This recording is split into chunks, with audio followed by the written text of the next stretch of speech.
عزیز بھائیو دوستوں بزرگوں، گندم کی کٹائی کا موسم ہے لیکن بارش بہت ہو رہی ہے۔ بارش اللہ تبارک و تعالیٰ کی رحمت ہے۔ عذاب کی ایک صورت یہ بھی ہے، بارش ویسے تو اللہ تبارک و تعالیٰ کی رحمت ہے، لیکن جب وہ بے وقت ہو تو اس کے اندر ہمارے لیے لمحہ فکریہ ہے کہ جس وقت ہمیں بارش کی ضرورت ہے اس وقت بارش ہو رہی نہیں ہے، اور جس وقت ہمیں بارش کی ضرورت نہیں ہے اس وقت خوب موسلادھار ہو رہی ہے، اتنی ہو رہی ہے کہ ہم اپنی فصلیں بھی نہیں کاٹ سکتے۔ تو اس کی وجہ کیا ہے؟ وجہ اللہ تبارک و تعالیٰ نے قرآن مجید میں فرما دی ہے کہ زمین و آسمان میں جتنا بھی فساد ہو رہا ہے، جتنی بھی برائیاں پھیل رہی ہیں، جتنی بھی مصیبتیں آ رہی ہیں، تو بیمار کا سبب کہیں کو اس کی وجہ سے ہے کہ جو تمہارے ہاتھوں میں کما لی۔ دنیا میں بھی مصیبتیں اسی وجہ سے ہیں کہ جو ہم کمائی کر رہے ہیں، اور آخرت کی مصیبتیں بھی اسی وجہ سے ہوں گی جو ہم کمائی کر کے آگے بھیجیں گے۔ تو یہ چیز آج سے نہیں ہے، حضور نبی کریم صلی اللہ علیہ وسلم بہت پہلے سے بتا گئے ہیں۔ آپ صلی اللہ علیہ وسلم نے ایک دعا بتا دی ہے، وہ یاد کر لینی چاہیے کہ جب بارش حد سے زیادہ ہو جائے تو اس وقت دعا کرنی چاہیے، اللہم حوالینا ولا علینا، کہ اے اللہ یہ جو بارش ہے اس کو آس پاس کی جگہوں پر برسا جہاں پر فصل وغیرہ نہیں ہے، جہاں لوگ نہیں رہتے، جہاں اس کا نقصان نہ ہوگا، ولا علینا، اور ہم پر مت برسا۔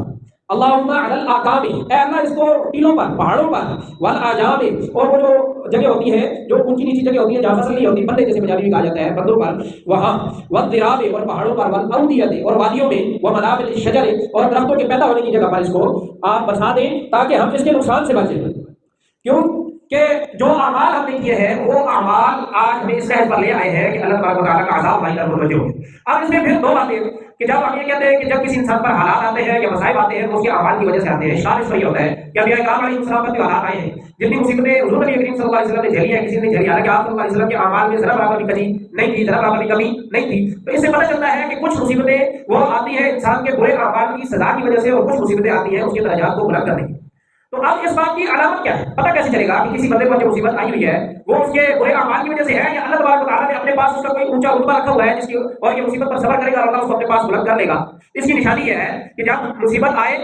اور جو انسان نماز پڑھتا تھا، روزہ رکھتا تھا اور اللہ تبارک و تعالیٰ کی طرف متوجہ تھا، لیکن مصیبت آنے پر اسے کہا کہ یا اللہ کیا فائدہ، میں نمازیں بھی پڑھتا ہوں، میں روزے بھی رکھتا ہوں، میں اعمال بھی کرتا ہوں، پھر بھی میرے کو مصیبت ہے۔ تو وہ جو اعمال تھے اس سے وہ جاتے رہے، اللہ تبارک و تعالیٰ کی طرف سے رجوع ختم ہو جائے، اسباب پر توجہ زیادہ ہو جائے، اور جو تھوڑی بہت نیکی کی توفیق اللہ نے اس کو دی ہوئی تھی اس نیکی کو وہ چھوڑ دے۔ تو اس کا مطلب یہ ہے کہ اب یہ اس کے کسی برے عمل کی سزا میں آئی ہے، یہ حالات جو مصیبت اس پر آئی ہے یہ کسی برے عمل کی وجہ سے آئی ہے، اسی وجہ سے اللہ نے بھی اس کو اپنے سے دور کر دیا۔ لیکن کبھی ایسا ہوتا ہے کہ کسی انسان پر کوئی مصیبت آتی ہے اور پہلے جو اس کے اندر کمی کمزوری ہوتی ہے، اعمال کم ہوتے ہیں، تو اللہ تبارک و تعالیٰ اس کو توفیق عطا فرما دیتے ہیں کہ مزید اعمال میں جڑ جاتا ہے، اللہ تبارک و تعالیٰ کی طرف رجوع اس کا ہو جاتا ہے، نمازوں میں دعائیں کرتا ہے، نفلی روزے بھی رکھتا ہے، صدقات بھی دیتا ہے، تو پہلے جو تھوڑی بہت کمی تھی وہ مزید اس میں بڑھ جاتا ہے۔ تو اس کا مطلب یہ ہوتا ہے کہ اب یہ جو اس پر مصیبت آئی ہوئی ہے یہ اللہ تعالیٰ نے اس کو اس وجہ سے دی ہے کہ اپنے اعمال کی وجہ سے وہ اس بلند رتبے پر نہیں پہنچ سکتا تھا جو رتبہ اللہ تبارک و تعالیٰ نے اس کے لیے مقرر کیا ہوا تھا، اللہ تبارک و تعالیٰ نے اس کے لیے سوچا ہوا تھا۔ تو اللہ نے اس پہ مصیبت بھیجی، ایک تو اس نے مصیبت میں صبر کیا، دوسرا اس مصیبت میں اس کا اللہ کی طرف رجوع بڑھ گیا، تو اس کے درجات اللہ نے بلند کر کے اپنے قریب اس کو کر لیا۔ تو اب اس وقت جو ہمارے اوپر عذاب اور مصیبت آئی ہوئی ہے یہ زمینوں کے حوالے سے ہے، فصل کے حوالے سے۔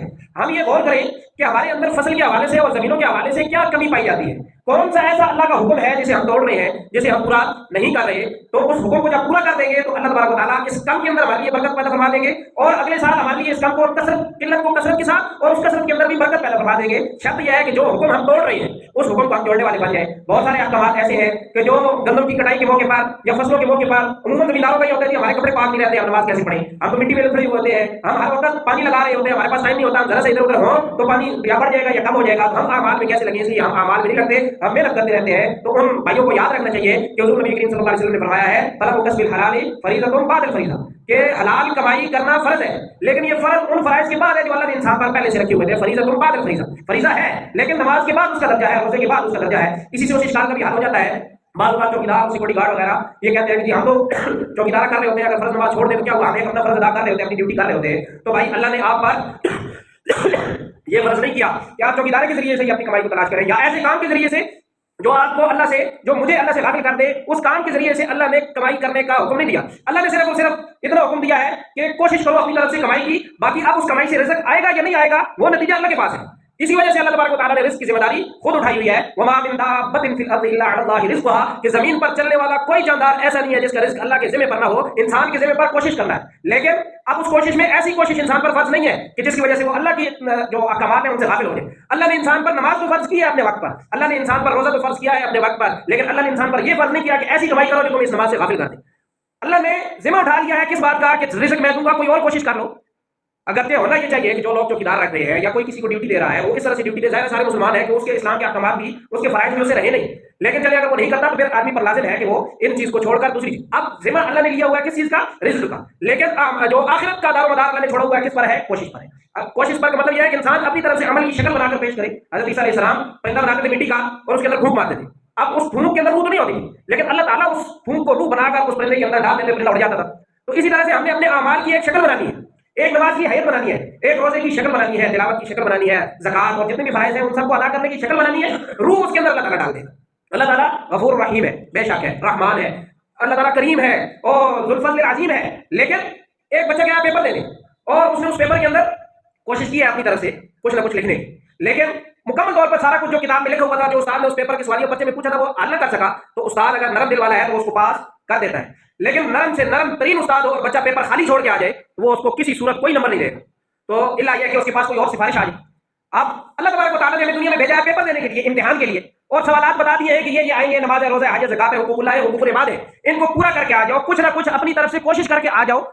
میں پاس کر دوں گا۔ لیکن انسان ہے نماز کے وقت میں سویا ہوا ہے، بہنوں کا حصہ کھا کے بیٹھا ہوا ہے، حقوق اللہ بھی ادا نہیں کر رہا، حقوق العباد بھی ادا نہیں کر رہا، کوئی اس کو ترغیب دینے کے لیے جاتا ہے، وہ کہتا ہے اللہ تعالیٰ غفور رحیم ہے، اللہ تعالیٰ بخش دے گا۔ بے شک اللہ تعالیٰ غفور رحیم ہے، لیکن ساتھ اللہ تعالیٰ قہار اور جبار ہے۔ اتنی غیرت اپنے اندر پیدا کرنی ہے کہ جو اللہ رحمان اور رحیم ہے، جو چھوٹی چھوٹی باتوں پہ بخش دیتا ہے۔ حضور نبی کریم صلی اللہ علیہ وسلم نے فرمایا، میں اس بندے کو دیکھ رہا ہوں جو جنت میں جہاں مرضی جاتا ہے، اس کو کوئی روک ٹوک نہیں ہے، اس کا عمل کتنا ہے، اسے راستے سے ایک کانٹے والی ٹہنی اٹھا کے سائڈ پہ کر دی تھی تاکہ اللہ کی مخلوق کو تکلیف نہ ہو، اتنا سا عمل چھوٹا سا۔ حضور نبی کریم صلی اللہ علیہ وسلم معراج پر گئے ہیں، اوپر آواز سن رہے ہیں چپل کے گھسٹنے کی، کہا کہ یہ تو بلال کی چپلوں کی آواز ہے، بلال مجھ سے پہلے جنت میں کیسے؟ فرمایا کہ بلال جنت میں نہیں ہے، بلال مدینہ کی گلیوں میں چل رہا ہے، آواز اس کی چپلوں کی گھسیٹنے کی جنت میں آ رہی ہے۔ حضور نبی کریم صلی اللہ علیہ وسلم نے حضرت بلال کو خوشخبری دی، صحابہ کرام حریص تھے نیکیوں پر، اتنی بڑی ان کو بشارت مل گئی ہے کہ چلتا مدینے میں ہے اور چپلوں کی آواز جنت میں آتی ہے، تو ذرا دیکھیں تو صحیح اس کے پاس عمل کیا ہے۔ پوچھا کون سا عمل ہے؟ کہا کہ میرا ایک عمل ہے جو میں دوسروں سے الگ کرتا ہوں، میں جب وضو کر کے آتا ہوں نا تو میں 2 رکعت نماز تحیۃ الوضو پڑھ لیتا ہوں۔ جب وضو کر کے آئے نا انسان تو وضو کے احترام میں 2 نفل ہوتے ہیں، ان کو تحیۃ الوضو کہتے ہیں، اور اللہ تعالیٰ اتنا غفور رحیم ہے کہ اس کی وجہ سے حدیث مبارکہ کا مفہوم ہے کہ پچھلے گناہ اس کے صغیرہ گناہ معاف ہو جاتے ہیں۔ اسی طرح تحیۃ المسجد ہے کہ 2 نفل تحیۃ المسجد کی جو پڑھ لے اس کے پچھلے گناہ معاف۔ اب انسان ہے مسجد میں آیا، مسجد میں اسے وضو کیا، وضو کر کے ادھر آیا، اب اسے تحیۃ الوضو بھی پڑھنا ہے، تحیۃ المسجد بھی پڑھنا ہے۔ اللہ تعالیٰ کی رحمت ہے اور کرم اتنا ہے، کہا کہ 2 رکعت نفل پڑھو، اس کے اندر دونوں نیتیں اکٹھی کر لو، تحیۃ الوضو بھی کر لو، تحیۃ المسجد بھی کر لو، دونوں کے تمہیں ثواب مل جائے۔ کیا سی اللہ تعالیٰ اور اس رحمان الرحیم کے سامنے ہم کوشش بھی نہ کریں تو پھر میں اگر کوشش نہ کروں تو پھر مجھے اگر بے غیرت کہا جائے تو اس پہ کوئی مذائقہ نہیں ہوگا۔ تو اللہ تبارک و تعالیٰ نے قرآن مجید میں باغ والوں کا قصہ بیان کیا ہے، اور اس سے پہلے حضور نبی کریم صلی اللہ علیہ وسلم کو فرمایا کہ فلا تطع المکذبین، جھٹلانے والوں کی بات کی آپ پیروی مت کریں، ودو وہ اس بات کو پسند کرتے ہیں کہ لو تدہنو کہ آپ کسی بات میں نرمی کر لیں، فیدہنون تاکہ وہ بھی اس میں نرمی کریں۔ یعنی وہ آتے تھے حضور نبی کریم صلی اللہ علیہ وسلم کے پاس آ کر کہتے تھے آپ نے دین کی دعوت دیتے رہے، جو مرضی ہے کہتے رہے، ایک بات ہماری مان لیں، پہلے بڑی کوشش کی کہ آپ چھوڑ دیں سب، لیکن نہیں چھوڑا تو کہا ایک بات مان لو، اللہ کے بارے میں بات کرتے رہو کرتے رہو کرتے رہو، ہمارے بتوں کو برا بھلا مت کہو، ہم تمہارے ساتھ ہیں۔ تو اس کے بارے میں اللہ تعالیٰ کہہ رہا ہے کہ ان کی بات آپ نے نہیں ماننی، اس لیے پھر آگے ان کی برائیاں بیان کی، آگے جا کر فرمایا کہ انا بلوناہم، بے شک ہم نے ان کو آزمایا ہے، کما بلونا اصحاب الجنہ، جیسا کہ ہم نے باغ والوں کو آزمایا تھا۔ باغ والے کون تھے؟ ایک آدمی تھا بنی اسرائیل میں، اس کو اللہ تبارک و تعالیٰ نے بہت بہترین باغ دیا تھا، اس کے ایسے پھل تھے کہ انسان سر پہ ٹوکرا رکھ کے، ویسے ہی اگر اس کی شاخیں ایسی جھکی ہوئی ہوتی تھی پھل کے ساتھ کہ ٹوکرا سر پہ رکھ کے اگر ایک سرے سے دوسرے سرے تک جاتا تھا تو اس کا ٹوکرا بھرا جاتا تھا، توڑنے کی ضرورت نہیں پڑتی تھی۔ اور اس کا عمل کیا تھا کہ جب بھی وہ فصل اتارتا تھا تو اس کے 3 حصے کرتا تھا، ایک کو دوبارہ اسی میں لگا دیتا تھا، ایک کو خود خرچ کرتا تھا، اور ایک حصہ اس نے غرباء فقراء مساکین اللہ کے راستے کے لیے رکھا ہوا تھا، تو اللہ نے اس کو برکتوں سے نوازا۔ لیکن ہر انسان کی عمر کی ایک حد ہے، تو ایک جب اس کی حد پوری ہوئی، فوت ہو گیا، دنیا سے رخصت ہو گیا، اس کی جب وارث آئے، جب تک والد زندہ رہا کھاتے رہے مزے سے، جب اپنی باری بات آئی تو کہا حساب تو کریں یہ کیسے ہوتا ہے، ابا جی کیا کرتے رہے؟ اب جب خود کی باری آئی، جب کھا رہے تھے نعمتیں اللہ کی، اس وقت سوال نہیں کیا کہ یہ کہاں سے آ رہا ہے۔ اب جب خود کمانے کی باری آئی تو پوچھنے لگے یہ کیسے ہوا، جب ان کو ان 3 مصارف کا پتہ چلا تو کہا کہ ابا جی تو پتہ نہیں کیا کرتے رہے، بڑے سادہ آدمی تھے، ان غرباء مساکین کیا کیا حق ہے، ان کو کیوں دیتے رہے، ہم ایسے کریں گے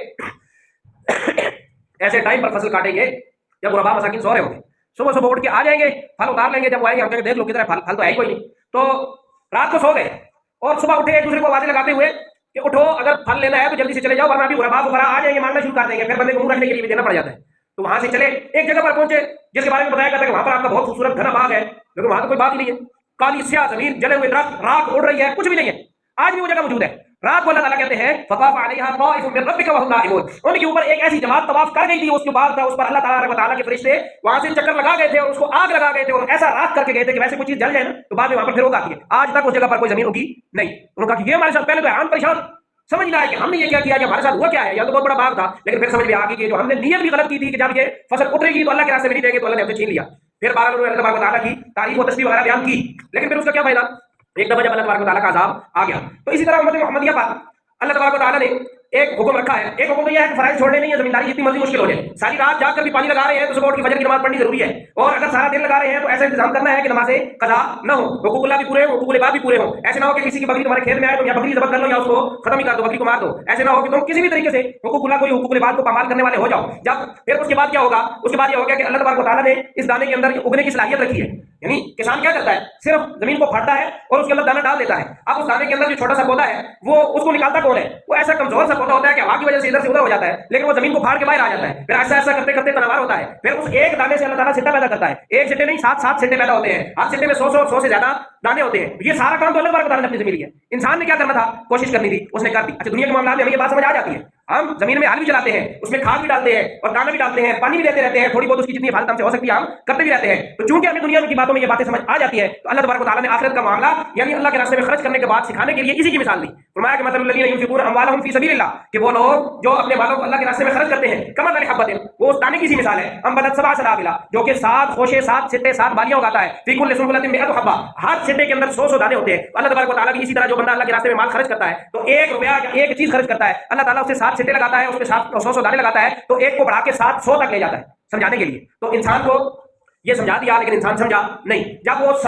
گندم کی فصل یا کوئی بھی فصل تیار ہو گئی, اب اللہ نے اپنا حکم دیا کہ دیکھو اسی کی مثال میں نے دی تھی, اب تم نے اس کے اندر سے عشر نکالنا ہے. وآتوا حقه يوم حصاده, اس کا حق ادا کرو جس دن تم اس کو کاٹو گے. اور مسلمان کو پہلے بتایا تھا طلب العلم فریضۃ علی کل مسلم ومسلمۃ, دین کا علم حاصل کرنا ہر مسلمان مرد اور عورت پر فرض قرار دیا تھا. ایسا علم کہ جس کی وجہ سے اس کی صبح شام کی زندگی اللہ اور اس کے رسول کے حکموں کے مطابق ہو جائے. ایسا علم کہ جس فیلڈ میں وہ کام کر رہا ہے. آج ہم زمینداروں کی بات کر رہے ہیں تو زمیندار کو اپنے زمینداری کے شرعی احکام کے بارے میں پتہ کرنا اس کا علم ہونا فرض تھا. اگر علم حاصل نہیں کر سکتا تو علماء کے پاس جا کر فاسألوا اہل الذکر ان کنتم لا تعلمون, اہل ذکر سے, اہل علم سے پوچھنا اس پر فرض تھا, لیکن اس نے پوچھا نہیں. اور اللہ کا جب حکم عشر والا اس کی طرف متوجہ ہوا تو اس نے کہا مجھے تو پتہ ہی کوئی نہیں تھا. بس پتہ نہیں تھا. تو آج کل کی دنیا میں بھی یہ حکم ہے کہ ignorance of law is not an excuse, کہ کسی قانون کا پتہ نہ ہونا کوئی یہ عذر نہیں ہے. ایک انسان ہے اس کو پتہ نہیں ہے کہ لال بتی لگی ہوئی ہے تو میں نے گاڑی روکنی ہے, وہ نہ روکے اور وہاں سے گزر جائے. ٹریفک وارڈن آئے, اس کو جرمانہ کرے گا, جی مجھے پتہ نہیں تھا, وہ اپنا جرمانہ واپس نہیں لے گا. اگر کسی بندے کو پتہ نہ ہو کہ فلاں جگہ پر جو مال پڑا ہوا ہے اس کو اٹھانا چوری ہے, اور جب وہ اٹھاتے ہوئے پکڑا جائے تو اسے چوری کی سزا صرف اس وجہ سے معاف نہیں ہوگی کہ وہ اس کے خیال میں اس کو پتہ ہی نہیں تھا. پتہ نہ ہونا یہ سزا سے بچا نہیں سکتا. تو اسی طرح دین کے احکام میں بھی ہے کہ جب کہہ دیا ہے کہ طلب العلم فریضۃ,